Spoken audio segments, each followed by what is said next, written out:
Es las 2 en Canarias. Última hora en COPE. Estar informado.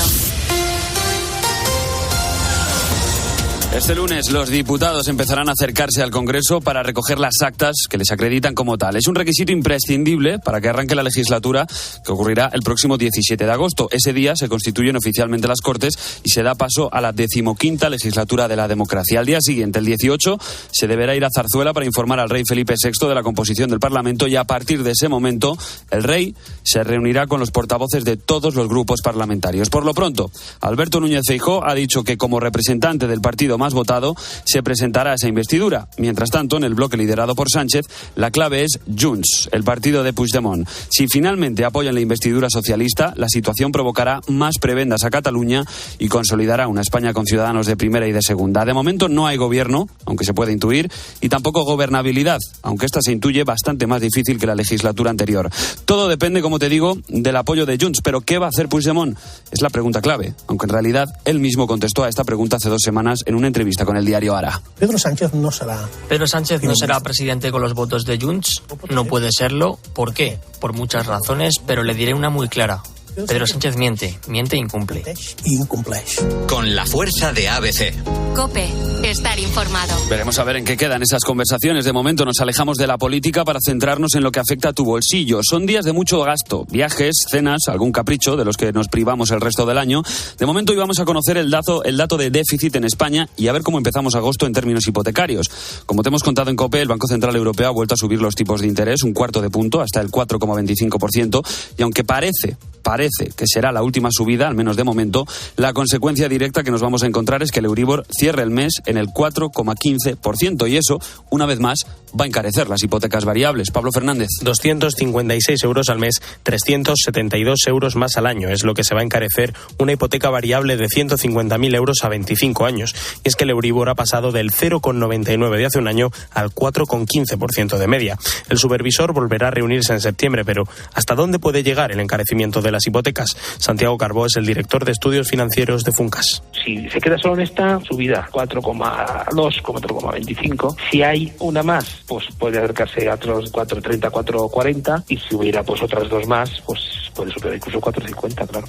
Lo que está claro es que los mayores incrementos ya han pasado y los expertos esperan que la subida se empiece a aflojar a partir de 2024. Y ahora escucha a María, uno de los tantos miles de jóvenes españoles que estos días continúan su camino hacia Lisboa para asistir a la JMJ. Estamos de camino ahora mismo a Braga, unos días que vamos a pasar allí antes de la JMJ y la verdad que estamos todos muy ilusionados y muy emocionados. Los días de JMJ es que, madre mía, va a ser brutal. Estamos todos súper...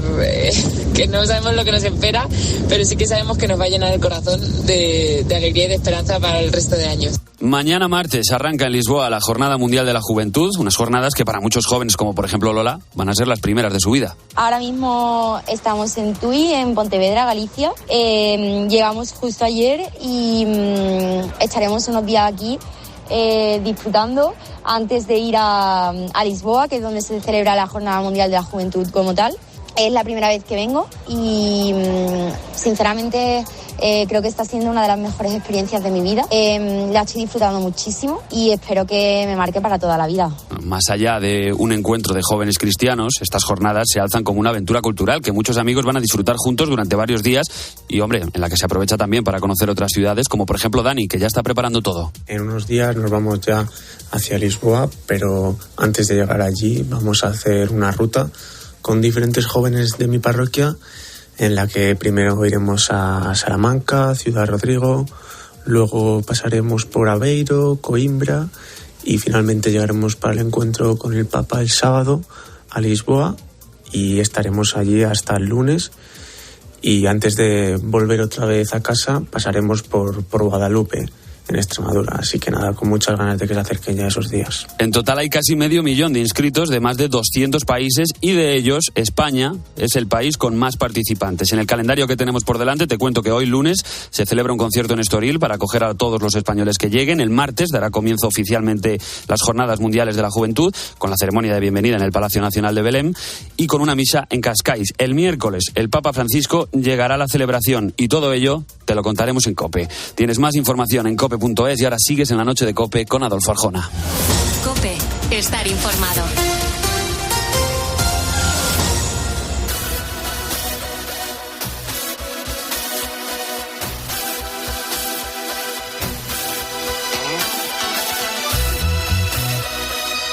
Escuchas La Noche. Con Adolfo Arjona.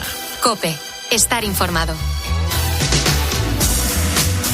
Escríbenos a nuestro correo lanochearjona@cope.es y síguenos en Twitter @lanochearjona y en Facebook La Noche de Adolfo Arjona. Envíanos tu nota de audio de WhatsApp al 650-564-504. Dicen que nunca te acostarás sin saber algo nuevo. Por eso ahora, en La Noche de Arjona, nos rodeamos de expertos para resolver preguntas tan interesantes como, por ejemplo,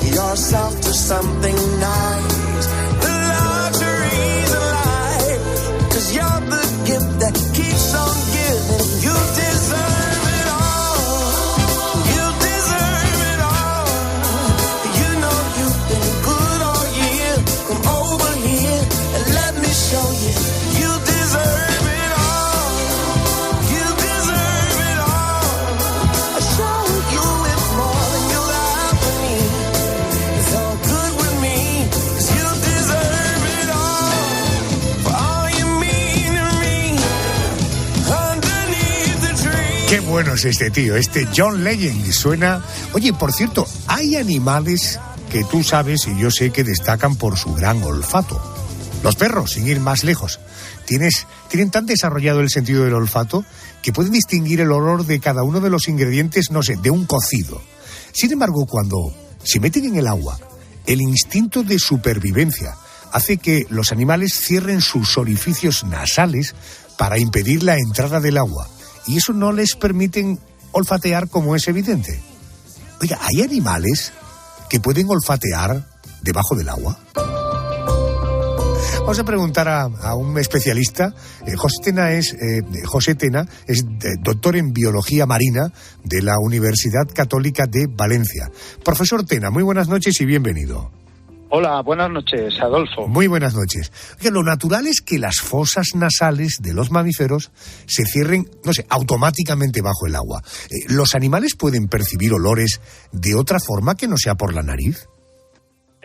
Bueno, realmente lo primero que deberíamos de tener claro es lo que entendemos por oler.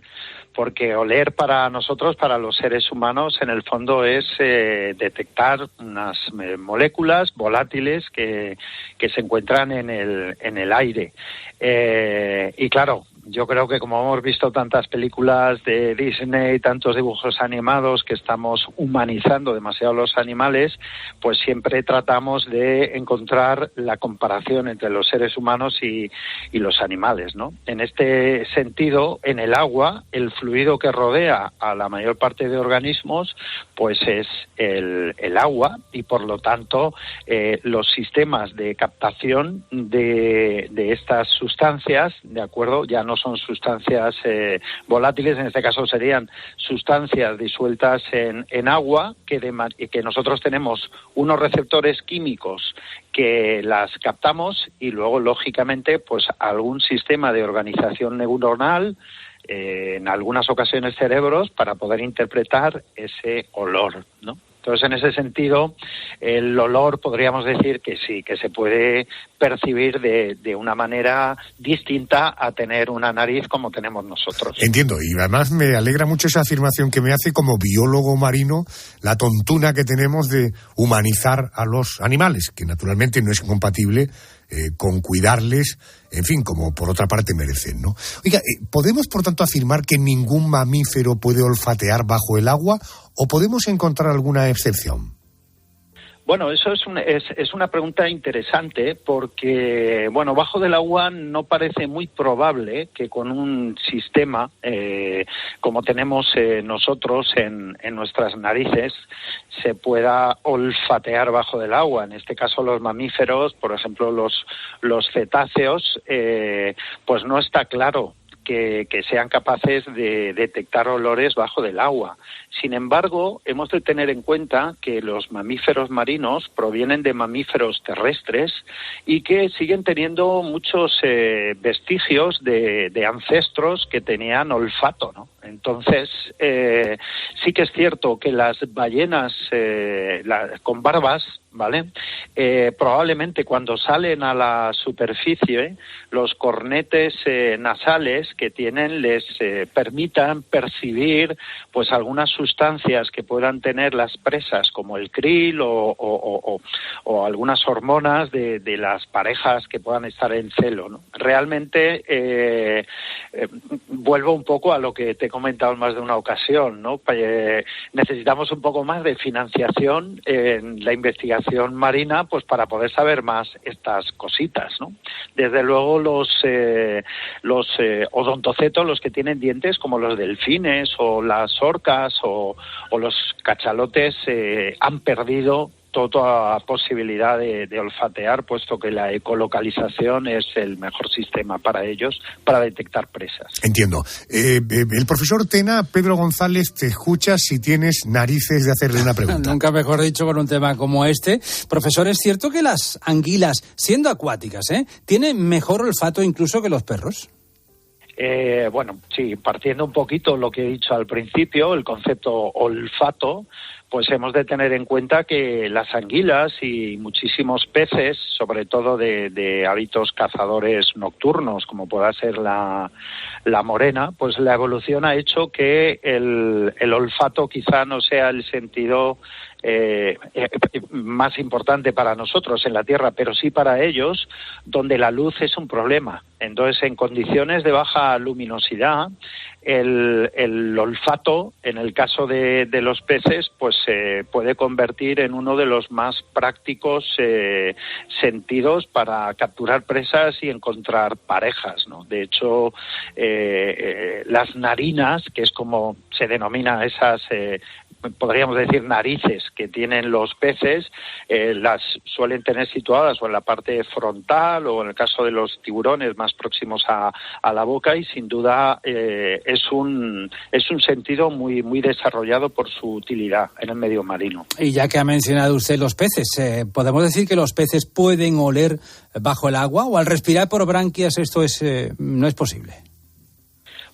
Bueno, pues como hemos comentado, sí, pueden oler, entendiendo que oler es detectar estas sustancias químicas disueltas en el agua. El olfato es un sentido de percepción química, así como, por ejemplo, el oído nos permite percibir el sonido, que es una percepción, en este caso física. Pues bueno, el olfato lo que capta son estas moléculas químicas, ¿no? Entonces los peces tienen un epitelio olfatorio conectado con sus cerebritos, ¿de acuerdo? Y desde luego son muy, muy importantes para la captura de las presas. Profesor Tena, vamos con la última. Alguna vez hemos oído, y seguro que usted también, que los tiburones huelen la sangre. ¿Esto es una forma de hablar o qué hay de cierto en la afirmación de que los tiburones huelen la sangre?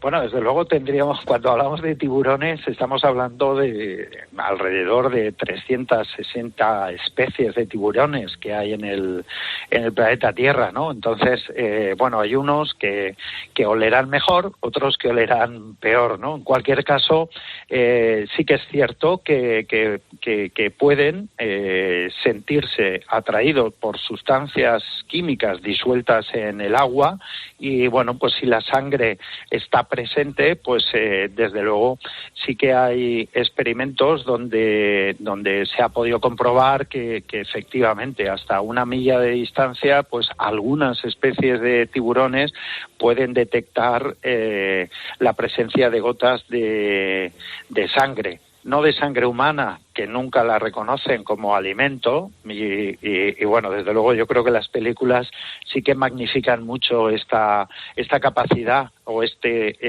súper desarrollado olfato de los tiburones, que no es lo único que tienen desarrollado. Tienen las ampollas de Lorenzini, que detectan cambios electromagnéticos también, o sea, pero bueno, yo creo que se magnifica demasiado el peligro que pueden suponer los tiburones para los seres humanos, y yo insisto siempre que, al contrario de lo que parece, los seres humanos estamos haciendo muchísimo más daño a los tiburones.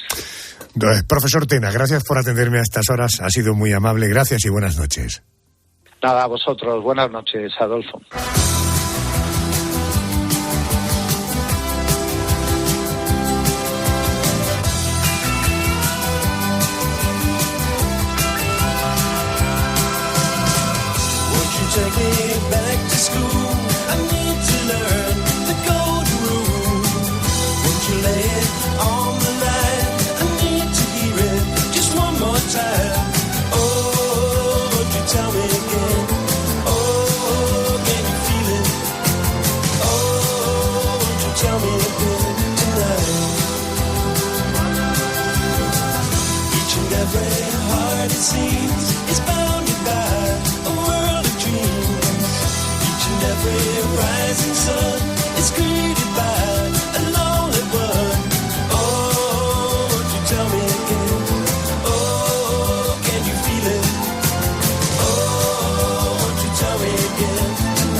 Qué bien suenan. Ellos son los Moody Blues.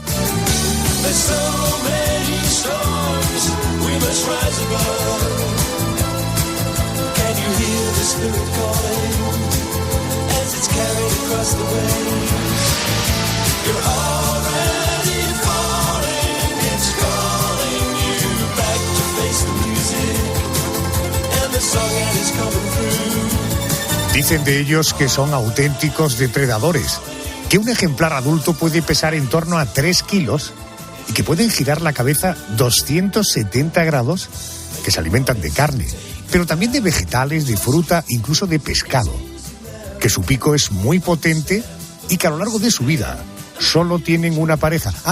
Y que ven en la oscuridad. Claro, te estoy hablando naturalmente del búho y me quiero detener en esta última característica. ¿Por qué los búhos ven de noche? Vamos a hablar con un experto, es Luis Lezana, es doctor en ciencias biológicas, profesor de la Universidad de Navarra, es cofundador de Tierra Rapaz, un parque de aves rapaces que se puede visitar en Calahorra, en La Rioja. Profesor Lezana, muy buenas noches y bienvenido a COPE. Hola, buenas noches a todos los oyentes. Bueno, gracias. Disculpe esta confusión de géneros, pero la Navidad casi que me supera, por tanto aprovecho también para felicitarle la Navidad. Igualmente, y transmitirlo también a todos los que nos escuchan. Gracias. Venimos de hablar de la curiosidad que teníamos de si los peces en el agua beben agua, tanto los de agua salada como marina, y ahora seguimos en el mundo animal hablando de los búhos. Oiga, porque ¿los búhos ven en la oscuridad? Bueno, vamos a ver. Cuando hablamos de la oscuridad, tenemos que decir que tienen mayor facilidad que otras especies de animales para ver en condiciones de baja luminosidad. Correcto, que no es lo mismo que ver, ¿no? Es decir... Claro, no, es que lo que quiero decir es que mucha gente, de manera inconsciente, es normal, se piensa que ven en la completa oscuridad. Bueno, la completa oscuridad no existe. La completa oscuridad, al menos en nuestro planeta, está guiada siempre con unos pequeños grados lux derivados de la iluminación propia de la noche, una iluminación que deriva de las mismas estrellas, de la luna, etcétera, ¿no? Entonces ven con una muy baja luminosidad y otras especies no lo consiguen. Correcto. Y ellos tienen una serie de adaptaciones fisiológicas, anatómicas, etcétera, que le permiten esa adaptabilidad superior a otras especies. Pues déjeme que voy a intentar ser un poco más riguroso en las cuestiones, en las preguntas. Oiga, ¿cómo se supone que es esa visión nocturna? ¿Cómo son las imágenes nocturnas que perciben los búhos? Bueno, mira, los búhos ven lo hacen con una visión binocular. ¿Eso qué quiere decir? Pues que es exactamente como la nuestra. La diferencia en los búhos, hay dos diferencias. Una más pequeña que la otra. La más pequeña respecto a nuestra visión es que ellos ven binocular, es decir, tienen unos ojos frontales cuyo campo de imagen se solapa para poder ver como un depredador todo lo que tienen enfrente. Ellos tienen unos grados, de arco que perciben enfrente suya que llega a ser inferior al nuestro. Y la segunda adaptabilidad más potente es que tienen unas células especializadas que se llaman bastones en la retina. Esas células especializadas son muy sensibles a cualquier tipo de iluminación. mucho más sensibles que las células que nosotros tenemos más desarrolladas en la retina, que son los conos, y que están más especializadas en la coloración gracias a una luz más o menos fuerte. Las rapaces diurnas, por ejemplo, un halcón ve perfectamente y lo ve con una precisión absoluta gracias al desarrollo magnífico de esas células llamadas conos, pero lo ve con luz.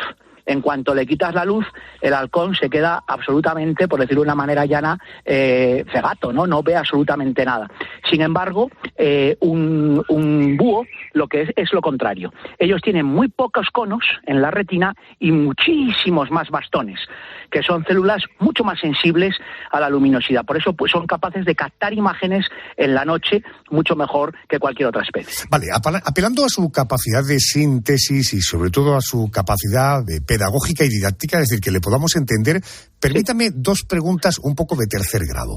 ¿Cómo es posible que Luis Lezana, doctor en ciencias biológicas, sepa cómo ve un búho? Bueno, porque he vivido junto a ellos toda mi vida, desde los 3 años hasta ahora. Mi padre trabajó con Félix Rodríguez de la Fuente y de ahí viene esa relación con las rapaces. Eso ya desde pequeñito, he estado junto a búhos, me he preguntado continuamente cómo ven, cómo miran, me he preguntado otras muchas cosas, cuestiones biológicas, ¿no? Pero eso ya en la universidad uno adquiere una mayor formación al respecto y es cuando responde a esas preguntas, ¿no?, que a todos nos inquietan cuando amamos a los animales. Luis, una pregunta más. Si al final los ojos con conos, con bastones, los ojos, lo único que son como 2 escaparates por donde entra la luz, y hemos oído aquí a muchos doctores, a muchos neurólogos que nos dice que la interpretación de lo que vemos se produce en el cerebro. En el caso de los animales en general, o hablemos del búho en particular, cuando un búho mira, la interpretación de lo que está viendo, que sea la rama de un árbol, o que sea un ratoncillo, o que sea otro pájaro, es discernir esto que está viendo, también se produce en el cerebro.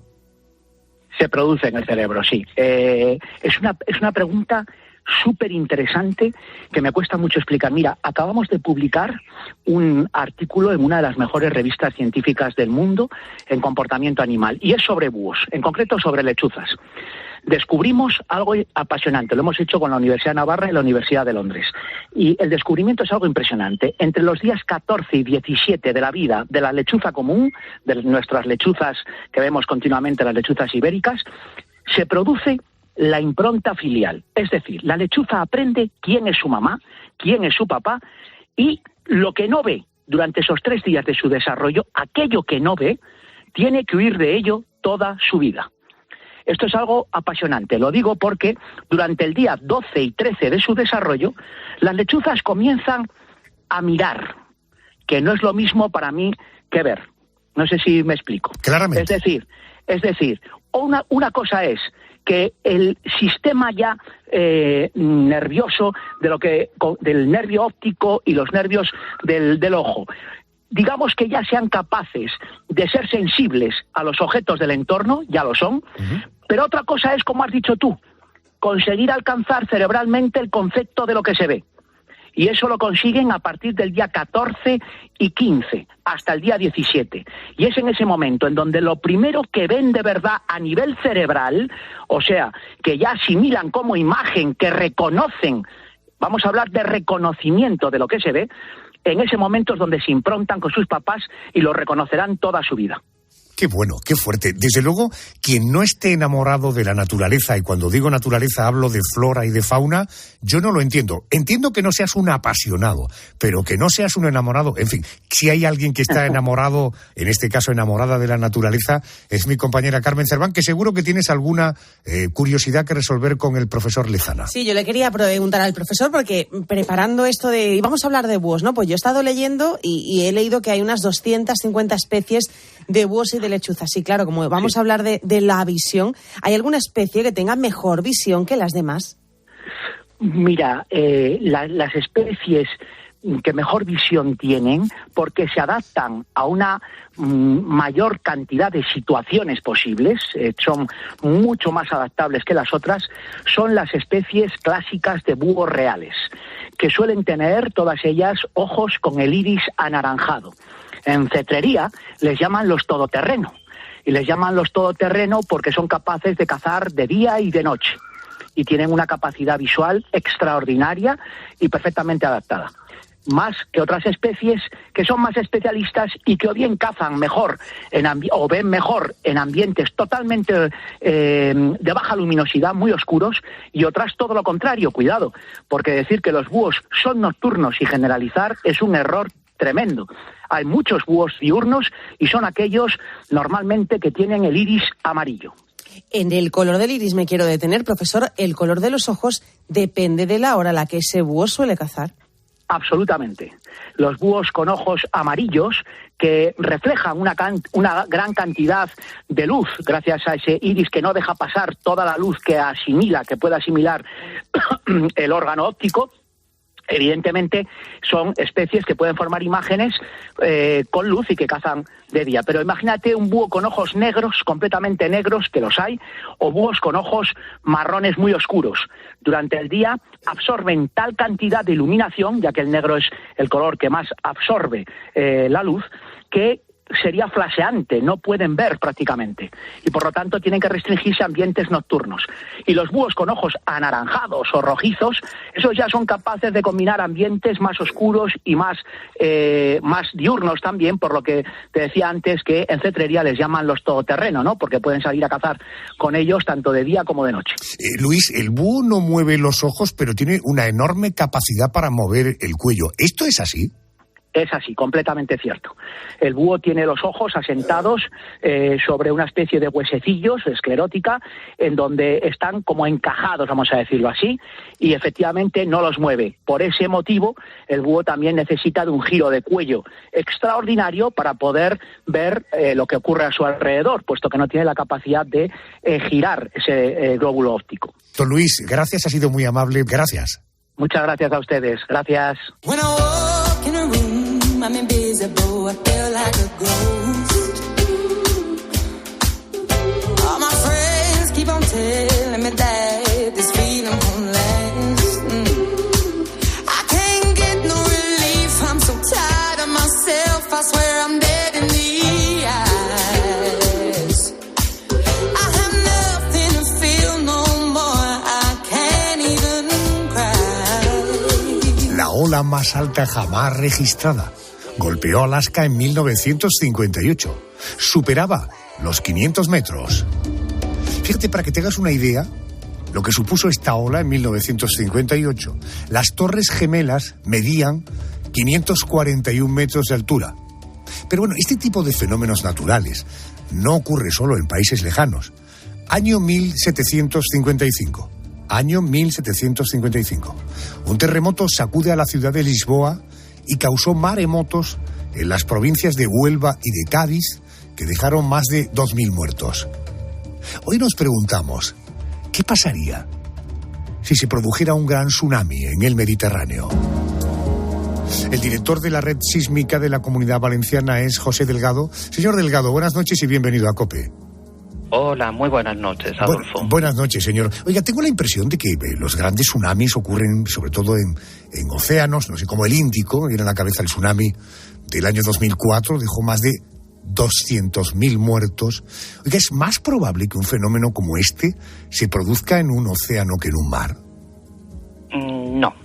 A ver, sucede que los grandes océanos, como son el Pacífico o el Índico, alojan en su seno lo que se denominan zonas de subducción.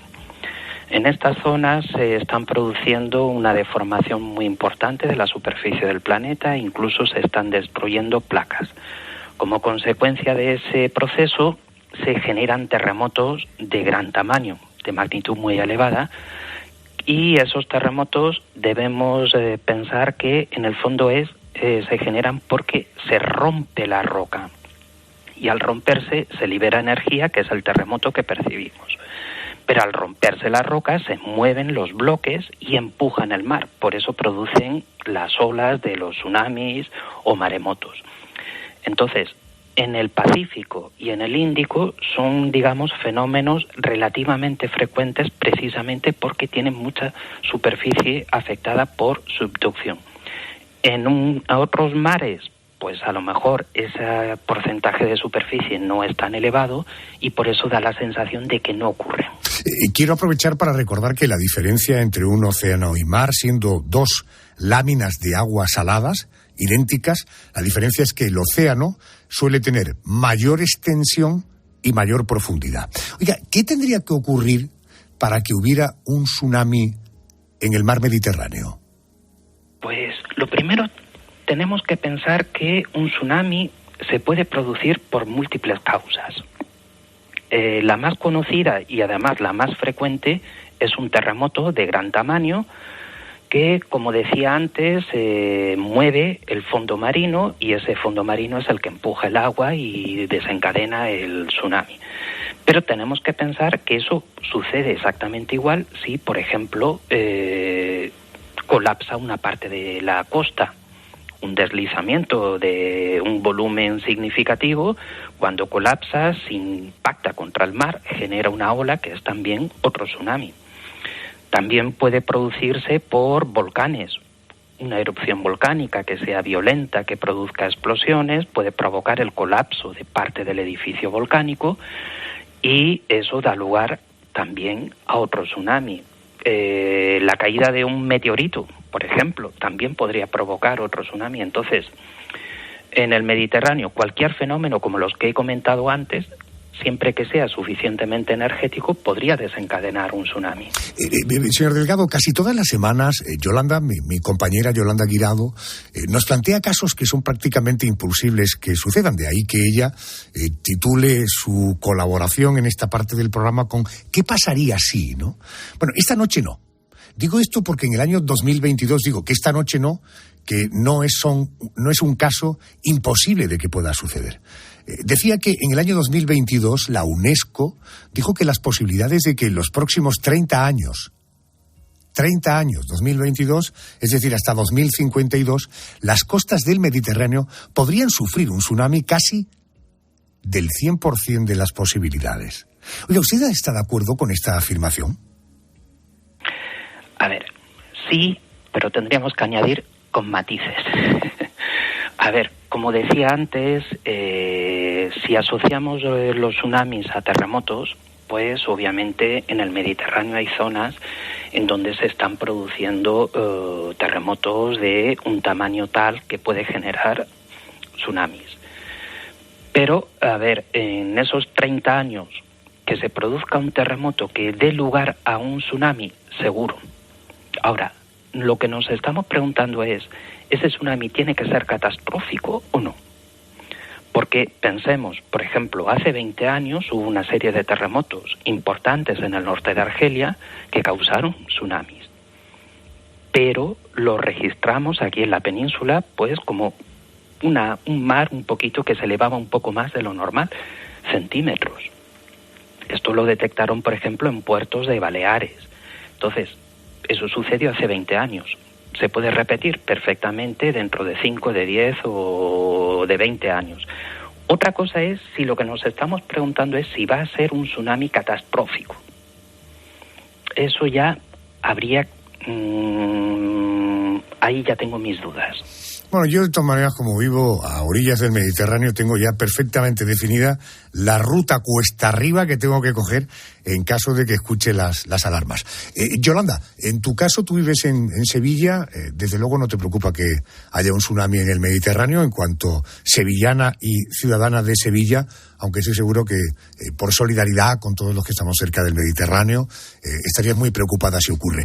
Tan preocupada como curiosa de conocer opiniones de nuestro invitado, del señor Delgado, el director de la red sísmica, sobre este asunto, ¿verdad? Y fíjate, si estoy preocupada, Adolfo, que directamente me quedaría sin equipo de la noche. O sea, que la verdad es que el tema me preocupa bastante. Nos salvaríamos, ¿eh? Puede haber un tsunami, pero nos salvaríamos. Quiero preguntarle a José Delgado, ¿cómo sería un tsunami en el Mediterráneo? Es decir, ¿podría producir olas de 500 metros de altura o eso es algo que ocurre sobre todo en los océanos? A ver, el dato ese que ha mencionado corresponde a un caso muy concreto que sucedió en mitad del siglo pasado, del siglo XX, en Alaska. Entonces, una altura de esa magnitud, 500 metros, es una barbaridad, pues se genera pues justo en el punto donde ocurre el acontecimiento ese extraordinario que da lugar al tsunami. En este caso fue un colapso de parte de la costa por efecto de un terremoto. Entonces, que ocurra una cosa así en el Mediterráneo, pues la verdad sería difícil.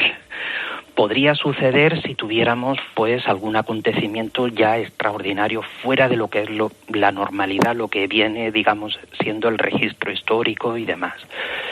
Lo que sí sería más común y relativamente frecuente, cuando digo relativamente frecuente, es que pueda ocurrir a lo mejor una vez cada 20 años o cada 30 años, es que sea un tsunami en donde se generen olas de altura centimétrica, decimétrica o en algún caso incluso métrico. ¿Vale? Pero olas de 500 metros históricamente solo se conoce un caso. Entonces, llegar a ese caso tan extremo yo creo que sería extraordinario que sucediera. Y aunque sean olas más cortas, sean olas más pequeñas, dentro del Mediterráneo, ¿cuál es la zona con más riesgo de tsunamis? Pues aquí volvemos a la historia o digamos al problema de la causa que puede generar los tsunamis. Si asociamos tsunamis con terremotos, pues lógicamente donde ocurre la sismicidad más frecuente y de mayor tamaño es donde ese fenómeno es más susceptible de ocurrir. Entonces, en ese sentido, pues tendríamos todo lo que es el Mediterráneo oriental, la zona de Grecia, Turquía, donde los terremotos de magnitud elevada son bastante más frecuentes que, por ejemplo, en el Mediterráneo occidental. Pero luego, si pensamos en las otras causas que pueden generar tsunamis, pues, a ver, donde haya una costa acantilada de gran altura, donde la roca esté suficientemente alterada, rota, y que ocurra, pues, un episodio de lluvias extraordinario, un terremoto, cualquier fenómeno que desencadene la inestabilidad, también podría ocurrir un tsunami. Vamos, menciono esto porque me está viniendo a la cabeza lo que sucedió a finales del siglo XVIII en un pueblecito del sur de Italia, justo. Es un pueblecito que se llama Scilla, que está justo en el extremo de la bota, en la punta de la bota, enfrente de la isla de Sicilia. Hubo un terremoto, el terremoto afectó a una ladera de la costa acantilada que hay justo al lado del pueblo, y la población, al notar el terremoto, pues salió de sus casas y se fue a la costa. Pero minutos después del terremoto, la costa acantilada colapsó y ese colapso generó un maremoto, un tsunami, que ahogó a 1.500 personas. Entonces, aquí, digamos, no es una vinculación directa, aunque la hay, entre el terremoto y el maremoto. ¿Y qué fuerza debería tener un tsunami en el Mediterráneo para que cambiara el mapa europeo? Cambiar el mapa, yo creo que sería más bien para que cambiara la forma de ver de este problema.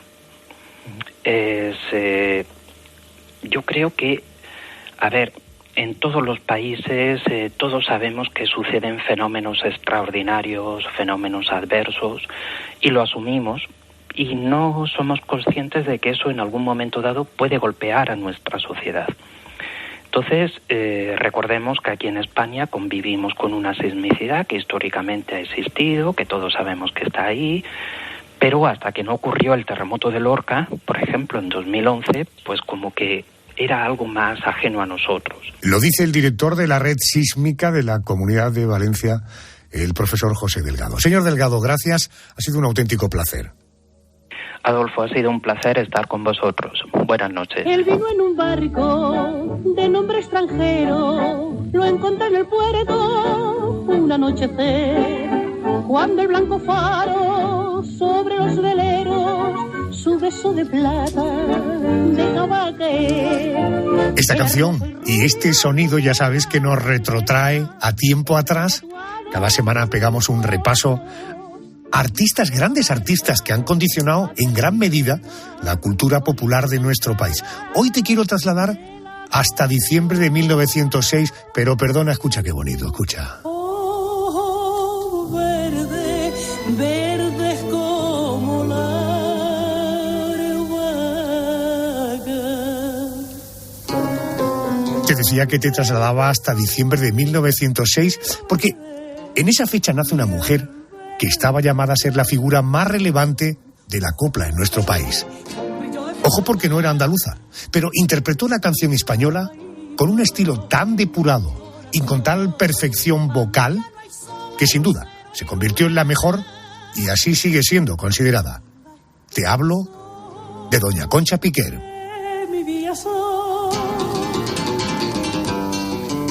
Mi querido José Aguilar, periodista, compañero, muy buenas noches. Muy buenas noches, ¿cómo estáis? Ojo, digo que no es andaluza porque, claro, la copla inmediatamente la relacionamos con el mundo andaluz, con el folclore andaluz, pero estamos hablando de una valenciana que se convierte, sin duda, por la excelencia, es la excelencia en la copla, ¿no?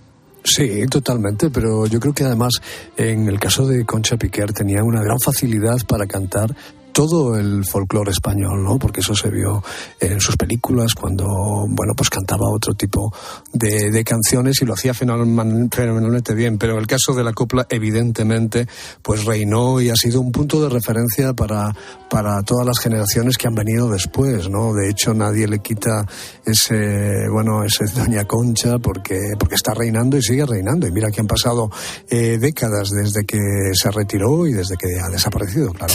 José, la dicción, la técnica, la voz, pero estarás de acuerdo conmigo que coincidir con los mejores compositores del momento también debió influir mucho en su éxito, ¿no? Hombre, evidentemente que Quintero, León, Quiroga, pues trabajaran con ella y para ella, pues evidentemente le hicieron unas canciones absolutamente maravillosas. Pero yo creo que no solamente esas letras y esas canciones fueron el secreto del éxito, sino su manera de interpretarlas, porque ella tenía un background, un bagaje muy importante que traía de América, y yo creo que lo supo transmitir a la copla, y eso fue lo que la hizo realmente grande.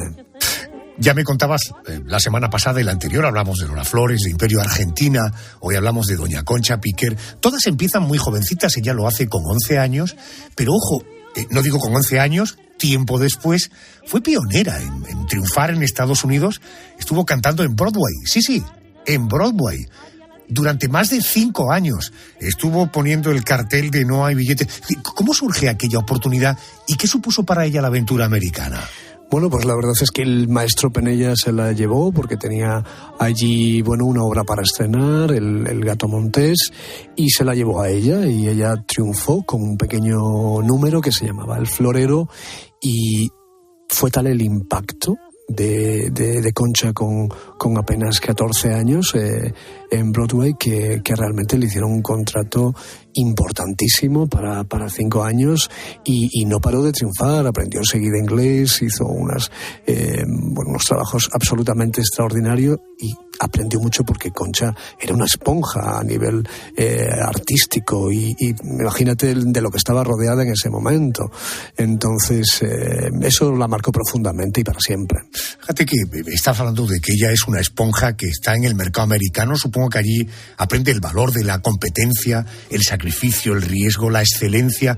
Dicen que allí aprendió la disciplina que luego aplicó como empresaria. ¿Realmente era tan dura y tan estricta como cuentan?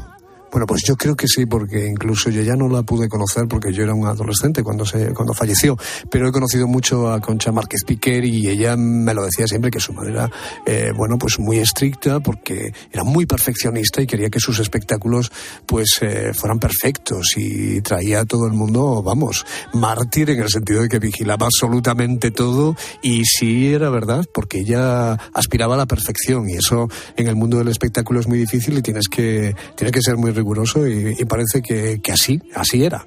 Ella cuando vuelve de las Américas, aquí en España ya la consideraban una artista consagrada y por tanto con el reconocimiento a una estrella que a partir de ese momento era una estrella internacional. No creas que tanto. Ella tuvo que empezar, no te diré de cero, pero le costó bastante todavía los primeros años, incluso cuando en el primer espectáculo que hizo, que cantaba algunas canciones en inglés y todo, tuvo unas críticas bastante malas, pero ya poco a poco el público español fue entrando, y sobre todo la crítica, que le costó más entender aquello, pero al final claudicaron ante la categoría y la manera de decir de Concha Piquer, Conchita en aquellos momentos. Él vino en un barco. Su última actuación fue en 1958. Ella siguió grabando discos, hubo alguna reaparición allá por la década de los 60. Que hay de cierto que en algún momento trascendió el hecho de que llegó a perder la voz.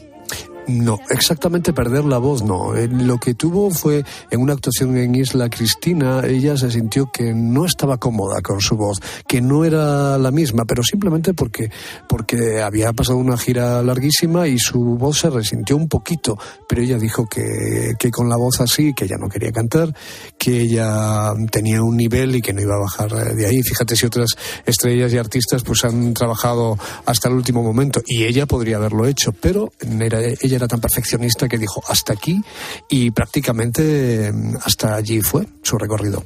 Eso es un rasgo claramente de su personalidad, ¿eh? No estoy al 100% en Isla Correcto. Cristina, en la provincia de Huelva. Cristina, que no estaba en el Teatro Real, en fin, el público de Isla Cristina merece naturalmente el top. Y ella lo entendió así, ¿no? Estoy en Isla Cristina, en la provincia de Huelva, no estoy arriba del todo. La gente no ha pagado para verme dando este nivel de calidad, por tanto, eso define claramente al personaje, ¿eh? Totalmente, y además piensa que estamos hablando de una mujer con poco más de 50 años, que estaba todavía en plenitud, pero ella dijo que si no podía ser la número uno, si alguien podía cuestionarla, ella no quería estar encima de un escenario.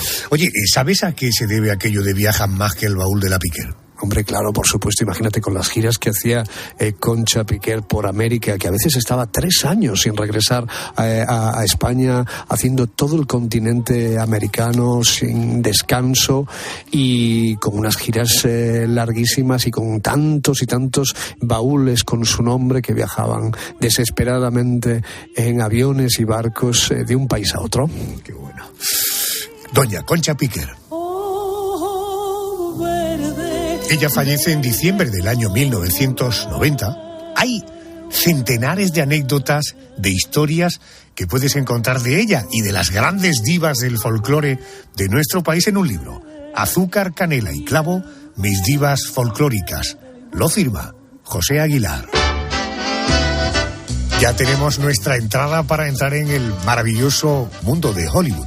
Déjame que te hable de una boda de 2 estrellas de cine que tuvieron que unirse a escondidas para evitar las represalias de la industria en la que trabajaban. Ella es Rita Hayworth, él es Orson Welles. Se casaron el 7 de septiembre de 1943.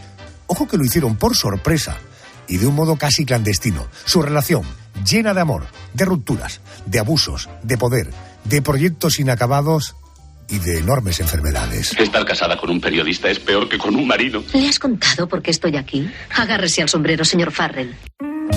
Juan Tejero, buenas noches. Buenas noches. Periodista, escritor, crítico de cine, 2 grandes. Orson Welles, enorme, y Rita Hayworth. Orson Welles estaba rodando en Brasil, tengo entendido. Vio una foto de Rita Hayworth y él tomó la decisión de casarse con ella. Sí. ¿Así? Quedó absolutamente seducido por esa imagen tremenda que tenía Rita Hayworth en aquella época. Y Orson Welles era el típico genio al que nada se le resiste, y sobre todo él no puede permitir que nada se oponga a sus deseos. Él era un ser de esos que se dicen más grandes que la vida, con un apetito inmenso, tanto por la comida como por el sexo, todos los placeres terrenales, la bebida, y era un hombre con un magnetismo tremendo. Tú te sentabas, decían, con Orson Welles y era imposible que no te dejaras cautivar por él. Y Rita Hayworth era la gran belleza de la época, era la estrella a la que adoraban los soldados, era la imagen más potente que había en el Hollywood de los años 40. Pero ojo, porque además él iba haciendo esa decisión que había tomado, la hacía pública, y esto llega a oídos de ella. Sí. Y ella, pues bueno, no hace ascos a la propuesta, se conocen y ella queda cautivada por ese personaje y ese talento tan inmenso que tenía. Más todavía era un Orson Welles delgado, era un Orson Welles atractivo, porque la mayoría tenemos la imagen de Orson Welles ya mayor, con barbas, pesando 100 y pico kilos y que parece imposible que en algún momento ese fuera un hombre atractivo, pero lo era y bastante a principios de los años 40. Y bueno, ambos quedan cautivados. Decía yo al principio que lo tuvieron que hacer, la boda a escondidas. ¿Eso por qué ocurrió? Bueno, Rita Hayworth era el bien más preciado que tenía la Columbia en aquel momento, que era el estudio con menos estrellas y con el jefe más odioso que se podía tener, el magnate Harry Cohn. Era un ser absolutamente despreciable, tiránico, y que no quería que nada perturbara a su gran estrella. Y Orson Welles era un hombre que lo perturbaba todo. Era un genio que allí donde se metía había problemas. Él ya había rodado Ciudadano Kane, considerada la obra absoluta de la historia del cine, pero que no había dado nada de dinero. Su siguiente película, El Cuarto Mandamiento, sufre un montaje terrible y tampoco da dinero, con lo cual era un personaje un poco maldito ya en el Hollywood de aquellos años. Parece que todo va rodado. Pasión a primera vista, ella flechazo con el gran intelectual y en ese momento todavía un actor muy atractivo. ¿Qué es lo que ocurre para que Orson Welles empezara a desatender, en fin, esa fascinación que sintió solo con ver una fotografía? Bueno, porque la fascinación en el caso de Orson Welles tuvo un principio y un final muy rápido. Ella queda absolutamente seducida por ese hombre, que además la va a hacer crecer mucho, porque no era una mujer cultivada. Orson Welles era un hombre muy cultivado y le da libros para leer, hace que se interese por la música, por el arte, por la pintura, por todo aquello que le hace crecer como persona. Además, como actriz, Orson Welles la admira de verdad e intenta que crezca también en el terreno cinematográfico, con lo cual se cimenta una muy buena relación. Pero Rita Hayworth es una mujer de gustos tranquilos, de gustos humildes. Quiere tener un hogar, quiere tener un marido y quiere criar a sus hijos. Y Orson Welles, sobre todo, quiere una carrera. Es un hombre totalmente embarcado en su profesión. Con lo cual, pasadas las primeras llamas amorosas, Orson Welles empieza a aburrirse. Empieza a sentir que aquella pasión irrefrenable pues ya no le ata a casa.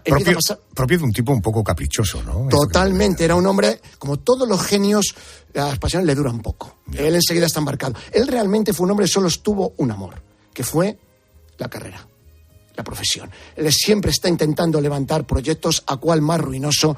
Por su casa no paran de pasar productores, escritores. Además era un mujeriego irreductible y durante el matrimonio con Rita Hayworth siguió teniendo romances. Su lista es bastante amplia y claro, pues llega un momento en el que Orson Welles directamente se aburre. Ojo, porque si a este dato le añadimos el dato de que Rita Hayworth protagoniza Hilda, que pasa de convertirla a una mujer de carne y hueso, bellísima, a todo un mito, ese pudo ser un ingrediente fundamental en esta relación. Hilda es mi mujer, Johnny. La señora de Balin Munson, señor Farrell. ¿Qué le ha parecido? El exitazo de esta película pudo ser un condimento fundamental para la ruptura. El exitazo de esta película y sobre todo un comportamiento psicológico que arrastraba a Rita Hayworth. Ella había sido una niña y una jovencita muy obediente, muy ligada a su padre con el que tenía un dúo musical. Después parece que la sombra del incesto planeó sobre ellos, con lo cual era una mujer que sufría. Orson Welles tiene una frase terrible. Hay un momento en que Rita Hayworth parece que le dice: mis años contigo han sido los únicos felices de mi vida. Y le dice a otro compañero: imagínate si aquello fue felicidad, ¿cómo fue el resto? Madre mía. Y Rita Hayworth, cuando rueda a Hilda, a partir de ese momento, otra de sus frases es: mi problema con los hombres es que se acuestan con Hilda pero se levantan con Rita. Es decir, la actriz subyugaba a todos. La mujer, en cambio, no levantaba grandes pasiones, y menos a un genio como Orson Welles, que necesitaba siempre tener todos los sentidos muy despiertos.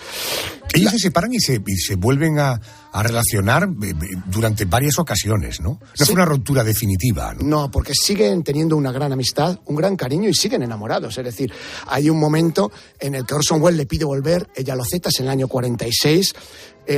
Ahí ruedan juntos una película que es La Dama de Shanghái, en la cual Orson Welles comete el gran sacrilegio de la época para Harry Cohn, que es que la melena pelirroja de Rita Hayworth, que era el gran activo de la Columbia, lo convierte en rubio platino. Roda una película que se le va de presupuesto. Ellos ya en aquel momento tienen una relación más de amistad que amorosa, pero La Dama de Shanghái es un tremendo fracaso que solo décadas después se convertiría en una película de culto. A partir de La Dama de Shanghái sus caminos se separan.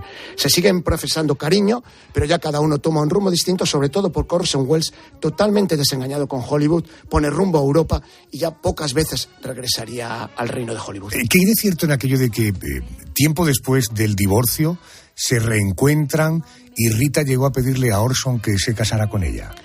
Yo eso realmente no le doy mucha fiabilidad, porque en las biografías que he leído de Rita Hayworth no hacen referencia a ese detalle. Pero no me extraña nada, porque ella tiene a continuación un matrimonio con Ali Khan, que era el gran playboy de la época, un hombre inmensamente rico, pero que a ella le hace también tremendamente desgraciada. Yo creo que Rita Hayworth estuvo todos los años que le quedaron de vida enamorada de Orson Welles, con lo cual puede que eso pasara, puede que ella siguiera añorando esos años que para ella fueron los años felices y que para Orson Welles, en cambio, acabaron siendo un tormento. Fíjate, un hombre caprichoso, un tipo brutal, además, a la hora de hablar con ella, y ella nunca le perdió el punto que le dio Orson Welles. No, porque sí que es verdad que Orson Welles era un hombre que creaba una profunda impresión en aquellos que le conocían. Y Rita Hayworth era como arcilla en las manos de Orson Welles. Como te digo, una mujer que no había pasado por esa educación primorosa que había tenido Orson Welles y que siempre yo creo que estuvo más fascinada por el genio que por el hombre. Juan Tejero es autor, entre otros títulos, del libro Pasiones de Cine. Ahí encuentras esta y otras historias de los grandes de la época dorada de Hollywood. Juan, gracias. Un abrazo. La sintonía del contestador del programa. La canción de tu vida, de su vida. Esta noche, Pedro González. Arjona, tienes un mensaje nuevo. Querido Pedro González, muy buenas noches de nuevo. Estoy con los vellos de punta, sonando esta armónica de fondo. Buenas noches. ¿Tú tienes una canción, la canción de tu vida? Es muy complicado a un tipo como yo que lleva escuchando desde los 11 años música prácticamente a diario y ya acaba de cumplir 60, imagínate... 60 palos. 60 palos ya. Qué bonito.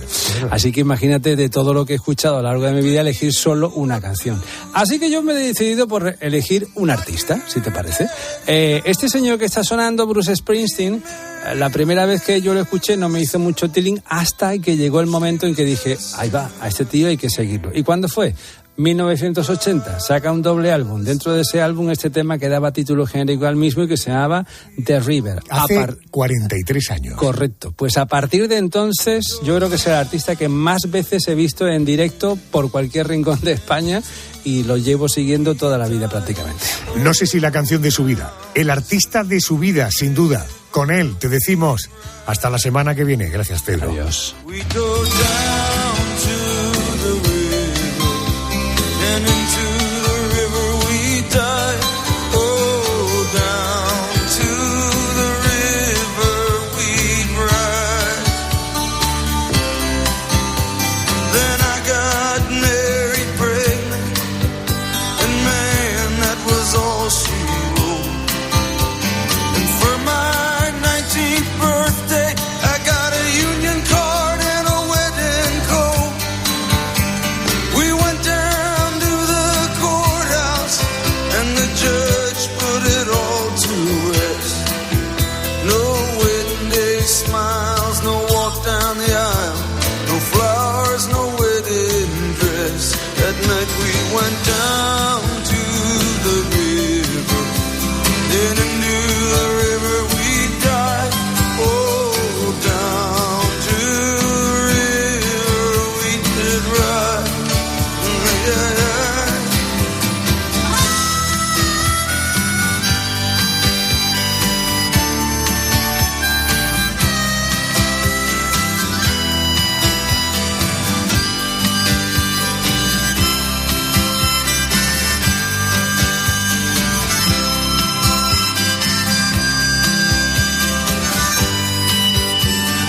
Adolfo Arjona.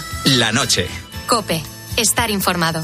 Solo Carlos Herrera pone su mirada en aquello que tienes que conocer. Es un escenario que me lleva de nuevo al año 93 y de nuevo un poco al año 96. Victoria amarga, derrota dulce, pero lo cierto es que deja un panorama. ¿Qué opciones hay ahora mismo vistos los resultados? Para comenzar el día bien informado, despierta con Carlos Herrera. Desde las 6 de la mañana todo pasa en Herrera en COPE. ¿Y ahora qué? Ahora, Máster Universitario en Radio COPE, organizado por la Fundación COPE y por la Universidad San Pablo CEU, con un año de prácticas remuneradas. Porque la radio en la que crees es la radio que te forma como periodista 360. En audio, video podcast, redes sociales, web, junto a los líderes de la radio española. De las muchas cosas que tenemos que hablar. Yo te voy a contar los hechos, cómo está ocurriendo. ¿Quién calienta para entrar a la segunda parte? Sí. Máster Universitario en Radio COPE. La radio en la que crees es la radio que te hará crecer. Infórmate en fundacioncope.com y en el 91 828 39 30.